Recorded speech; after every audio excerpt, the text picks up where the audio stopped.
Welcome back to my YouTube channel. My name is Mylene Cerillo for my specialty recipe. I miss you. Miss ko kayo guys. Ang tagal kong hindi nakapag-vlog. Alam nyo guys yung feeling na ang dami kong gustong gawin. Ang dami kong gustong i-share sa inyo. Pero wala kasi akong mga gamit guys. Nakakaiyak talaga guys. Wala akong mga gamit. So, siguro yung last na vlog ko is yung gumawa ng leche plan. So, hindi na nasundan. Ngayon na lang ulit. Kasi hindi ko kasi, dami kong gustong gawin. Kaso wala talaga akong gamit. Kaya sana makabili na ako ng mga gamit ko, no, guys. Para marami akong ma-share sa inyo ng mga recipe.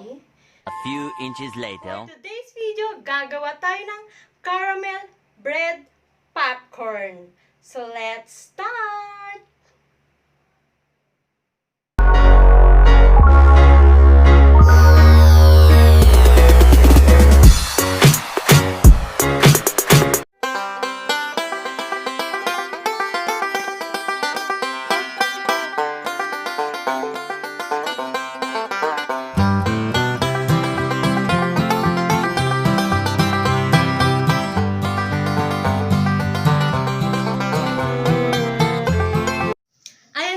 Mag-start na tayo gumawa ng caramel bread popcorn. So, eto guys, eto yung pinagawan ko ng chocolate stuffed mini pancake. So, eto yung gagawin natin caramel bread popcorn para hindi siya masayang guys. Eto yung gagamitin natin. Hihiwain lang natin to guys ng pa-cubes. So guys, continuous lang po ang paggupit. Kayo po bahala kung gaano po karami yung gagawin nyo. Tsaka kayo na rin po bahala guys kung gaano kalalaking cubes ang gagawin nyo guys. Aking ganito lang.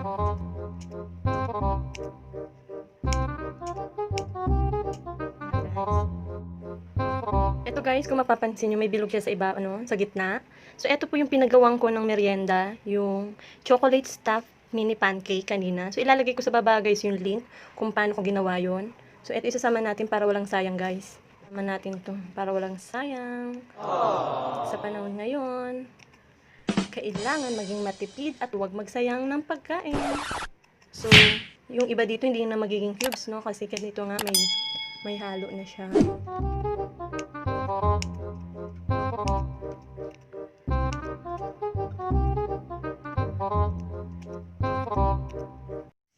So guys, eto na siya. Nahiwa na natin pa cubes, oh. Cubes lang. So guys, eto pala yung butter na gamit ko. Nabili ko lang siya guys sa tindahan, 5 piso. So siguro mga 1 tablespoon na rin naman to. Kung wala kayo guys na butter, pwede rin naman margarine yung gamitin nyo. So tara guys, toast na natin to sa labas.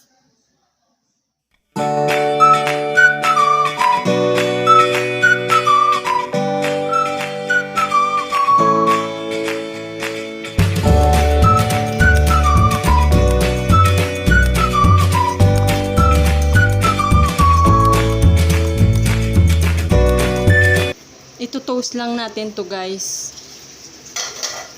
So, takpan muna natin.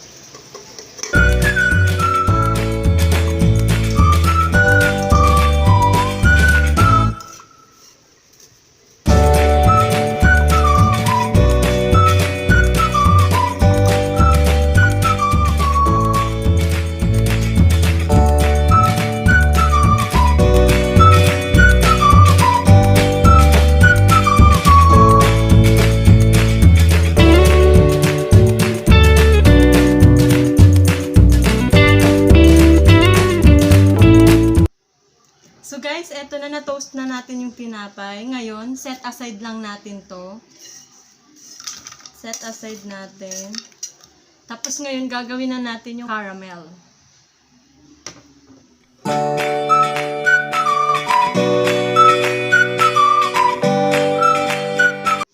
So guys, bali itong milk na gagamitin ko, tinimpla ko lang siya guys.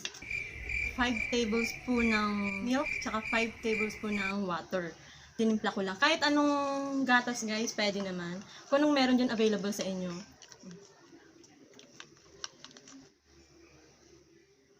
So guys, meron pala akong bond paper. Bali nilagyan ko siya ng oil para mamaya pag naluto na natin, dito natin siya ilalagay. So pag hiwalayin natin siya para hindi dumikit. Kaya nilalagyan natin ng ganito, ng bond paper or parchment paper or anong meron man kayo doon.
So guys, kailangan natin siyang paghiwa-hiwalayin para hindi siya magdikit-dikit guys. Habang mainit pa, hiwa-hiwalayin na natin siya. Kasi pag lumamig na yan, dikit-dikit na yan.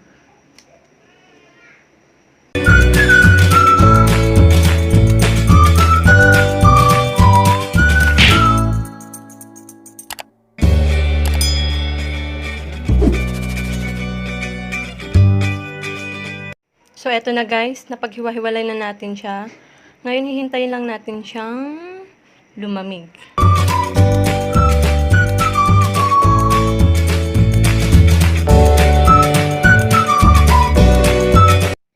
So guys, eto na siya. Kasi guys, medyo hindi pa siya tuyo. Siguro pag nilagay ko sa rep, pabilis tong titigas yung caramel niya. Madikit pa siya eh. Ito guys, oh. Tigas ano pa yung niya caramel. Tikman natin guys.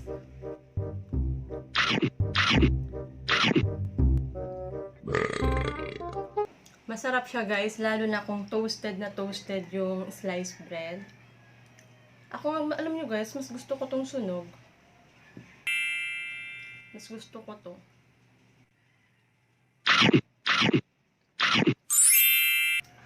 Init. Parang electric pa eh.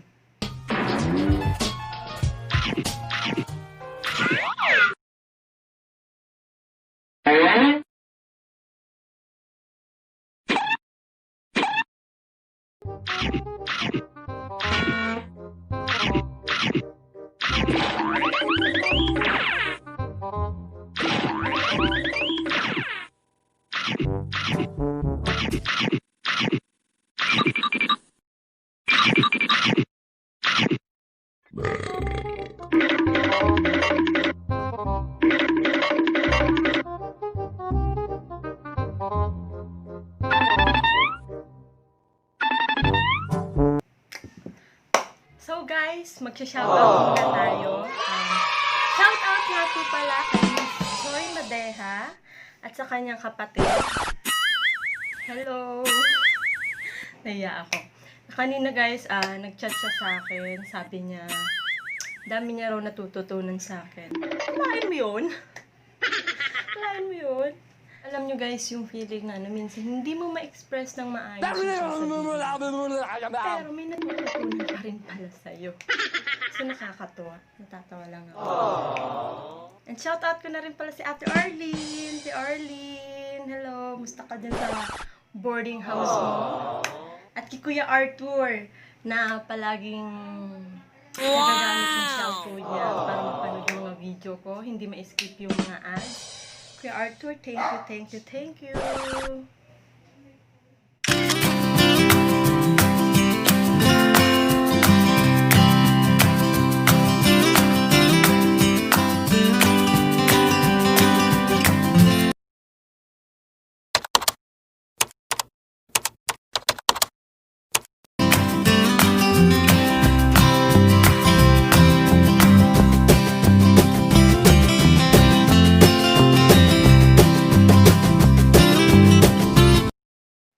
Guys, thank you for watching.